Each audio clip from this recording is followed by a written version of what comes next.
Considérée comme un pays paisible où il fait bon vivre, la Belgique apparaît depuis quelques années sous un autre jour comme l'un des pays européens les plus gangrénés par le narcotrafic.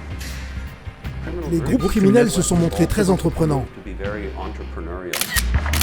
En 2020, le port d'Anvers a enregistré à lui seul 40% de toutes les saisies de cocaïne dans l'Europe. La cocaïne a l'effet d'un stéroïde très puissant sur le narcotrafic.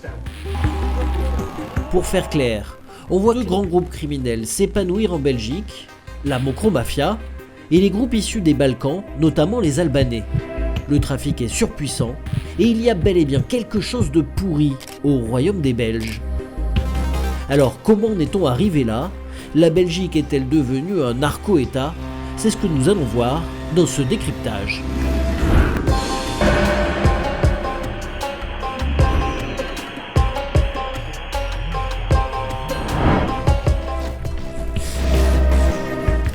Juin 2020, aux abords du port belge d'Anvers, des policiers armés s'apprêtent à pénétrer à l'intérieur d'un entrepôt.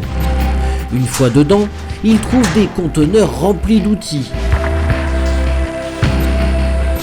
Une cellule de torture équipée d'un fauteuil de dentiste et d'une isolation phonique, ainsi qu'une réserve de faux uniformes de police et une planque d'armes.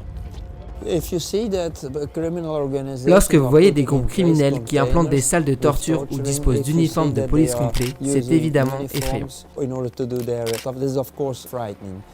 Très vite attribuée à une organisation mafieuse, cette découverte macabre est un choc. Mais la situation n'est pas surprenante. Anvers est devenue une plaque tournante majeure pour l'importation de la cocaïne venant d'Amérique du Sud vers l'Europe. Celui-ci est un conteneur rempli de bananes en provenance de Colombie. Ici, vous pouvez voir une masse plus sombre. Quand nous avons vérifié de quoi il s'agissait, c'était 2 tonnes de cocaïne. Ces dernières années, les saisies records se multiplient et sont en constante augmentation sur le port. En fait, le truc central, ce sont les flux de conteneurs, les artères de la plupart des échanges internationaux, légaux ou illégaux. Là, c'est un petit conteneur bourré de drogue que nous avons trouvé dans un gros conteneur. Il y avait 11 tonnes de cocaïne. Faible coût et volumes élevés, le transport maritime a de puissants atouts pour l'industrie légitime comme pour les trafiquants d'envergure internationale. En 2021, plus de 100 tonnes de cocaïne ont été saisies en Belgique. C'est plus qu'aux Pays-Bas ou dans n'importe quel pays de l'Union européenne. Et le chiffre est à prendre avec des pincettes, car les forces de l'ordre estiment qu'elles ne capturent qu'environ 10% de la cocaïne passée en contrebande à Anvers. Leur business model, c'est d'envoyer de la drogue dans de nombreux conteneurs et de se dire « Ok, on va perdre 10 à 20% des cargaisons ». Pour les trafiquants, le modèle économique est le même qu'à la frontière mexicaine. Je m'explique. Expédier massivement dans le plus grand nombre de conteneurs possible et anticiper une perte, disons, de 10 à 20% de marchandises qui sera saisie par la police. En gros, c'est pareil à la frontière mexicaine avec des gros camions, des gros porteurs. En fait, peu d'industries pourraient survivre à une telle perte de produits. Alors pourquoi les trafiquants de cocaïne prennent-ils le risque d'utiliser Anvers malgré tout pour poursuivre leurs activités commerciales ? Les marchés illégaux fonctionnent comme les autres. Et ce qu'il faut savoir, c'est qu'ils vont utiliser les mêmes ports et les mêmes moyens de transport que les autres. En fait, le port d'Anvers a encore quelques autres avantages pour les trafiquants. Car comme les entreprises légitimes, ils peuvent compter sur l'infrastructure et la logistique que propose le deuxième port maritime intérieur d'Europe. La banane est un moyen très populaire de faire passer de la cocaïne de l'Amérique latine vers l'Europe. À Anvers, une grande variété de marchandises internationales transitent. Et tout est fait pour qu'elles soient distribuées le plus rapidement possible à travers tout le continent européen. Qu'il s'agisse d'oranges mexicaines, de contrefaçons ou encore de cocaïne. En moyenne, 12 millions de conteneurs entrent et sortent d'Anvers chaque année. Et seulement 2% d'entre eux sont contrôlés physiquement par les autorités. Si vous êtes un trafiquant, les possibilités de cacher de la drogue dans ce volume de commerce sont nombreuses et très fructueuse.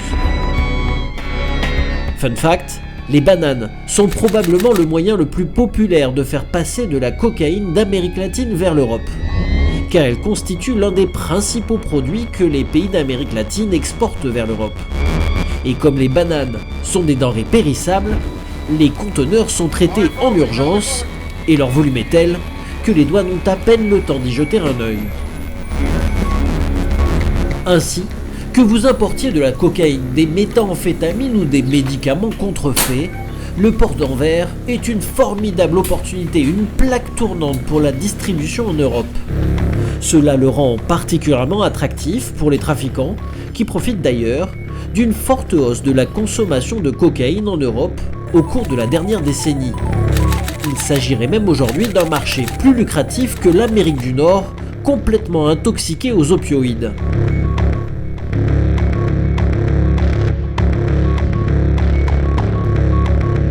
L'Europe est dès lors devenue une sorte d'Eldorado pour les trafiquants de cocaïne.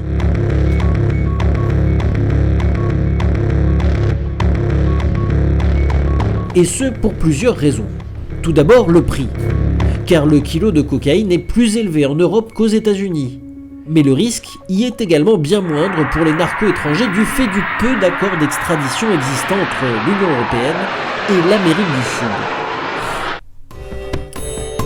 De nombreuses mafias locales ont ainsi cherché à exploiter davantage cette opportunité. Comme pour d'autres secteurs du commerce, chacun s'est cherché un producteur partenaire et s'est ensuite chargé de la distribution tout aussi rentable du produit.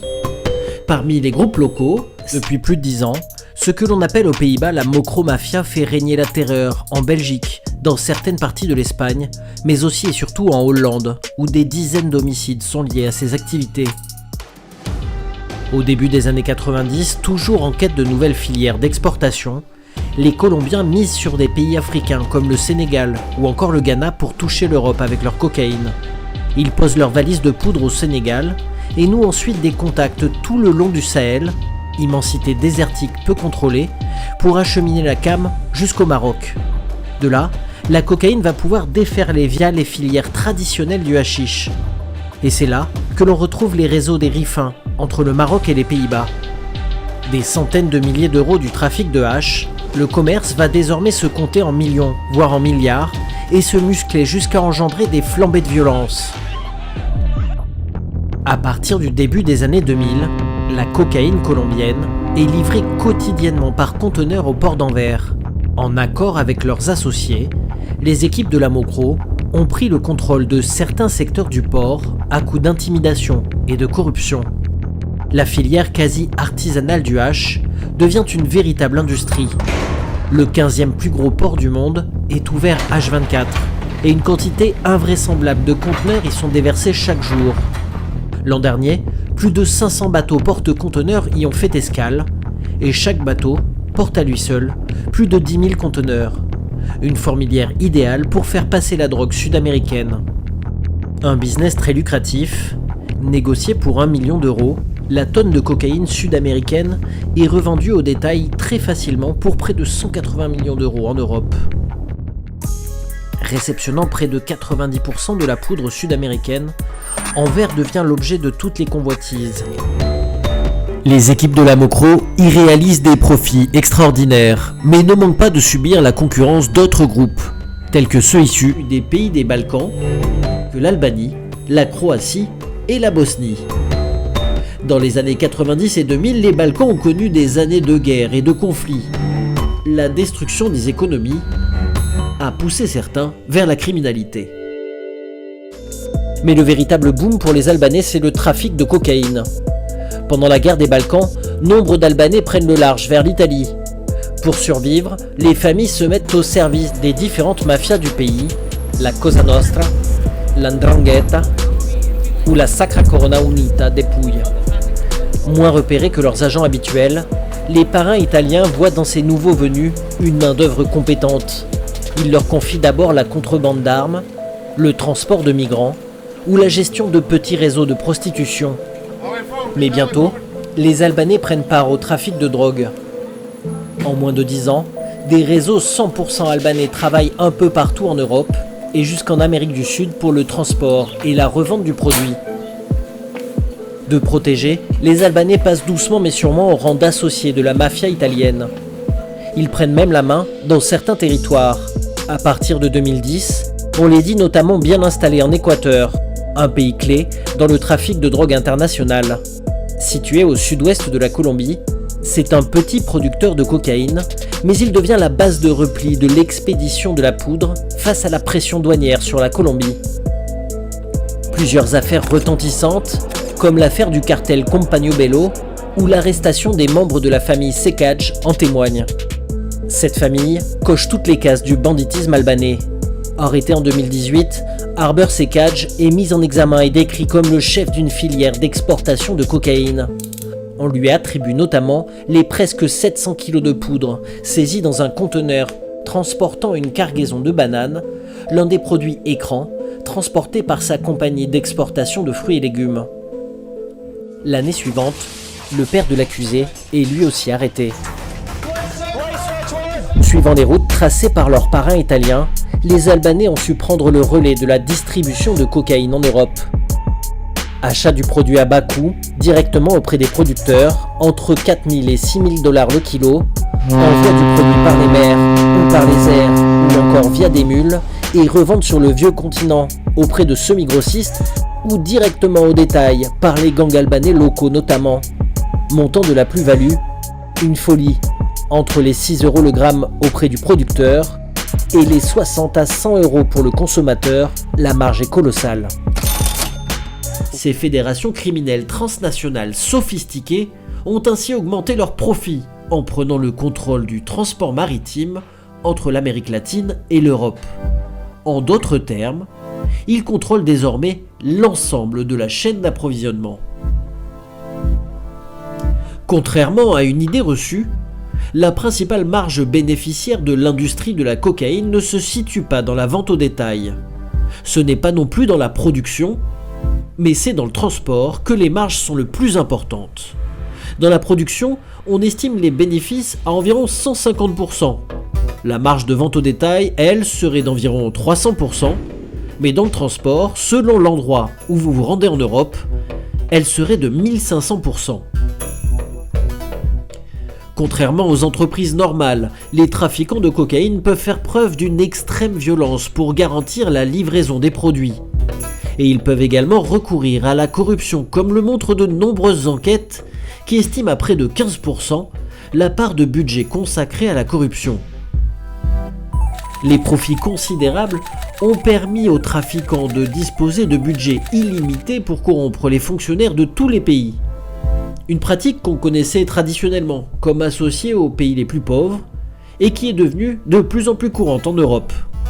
La corruption en Belgique notamment est devenue si importante que même le directeur des douanes le reconnaît volontiers.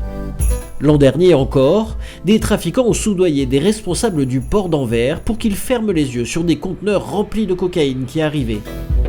Le prix de ce silence, des valises, de près de 60 000 €. D'autres signes inquiétants apparaissent dans cette partie de l'Europe et indiquent que la corruption s'étend bien au-delà des travailleurs portuaires et jusqu'au sommet de la hiérarchie policière. Il y a 2 ans, la saisie d'un conteneur de 11 tonnes de cocaïne, soit une valeur marchande de plusieurs centaines de millions d'euros, a provoqué la chute d'un important réseau. La saisie a conduit à l'arrestation de l'ancien responsable de la lutte contre les stupéfiants d'Anvers, plusieurs policiers et un avocat. Les grandes entreprises font souvent pression sur les politiciens. Les trafiquants, eux, déploient un autre type de pression, le pot de vin dans une main, le pistolet dans l'autre. Le maire d'Anvers a aujourd'hui notamment besoin d'une protection policière 24 heures sur 24 et 7 jours sur 7. Et ce, après avoir dénoncé les mafias de la drogue. Mais les choses vont évidemment plus loin, car les mafias ont l'argent nécessaire pour influencer la politique, et ainsi de suite. De nombreux observateurs s'inquiètent ainsi de voir l'Europe basculer vers un système sud-américain. Car il ne faut pas être naïf, ce qui est possible en Amérique du Sud l'est également en Europe. Et bien que la police belge ait lancé sa plus grande opération jamais menée contre le crime organisé en 2021, le chef des douanes ne croit pas que les trafics puissent être arrêtés à l'heure actuelle. Que peut-on donc faire pour mettre fin à ce vaste commerce illégal transitant par la Belgique ? Les personnes travaillant dans le domaine de l'application de la loi soutiennent que des ressources plus nombreuses et de meilleure qualité sont essentielles pour lutter contre les trafiquants. Les douaniers belges, par exemple, souhaiteraient pouvoir scanner 100% des conteneurs entrant dans le pays. D'autres soutiennent qu'une réponse internationale plus coordonnée est nécessaire pour s'opposer au phénomène mondial du trafic illicite. Mais pour réduire véritablement le pouvoir des trafiquants, il ne suffit pas d'améliorer l'application de la loi. La mondialisation a permis de quadrupler le nombre de conteneurs au cours des 20 dernières années à travers le monde.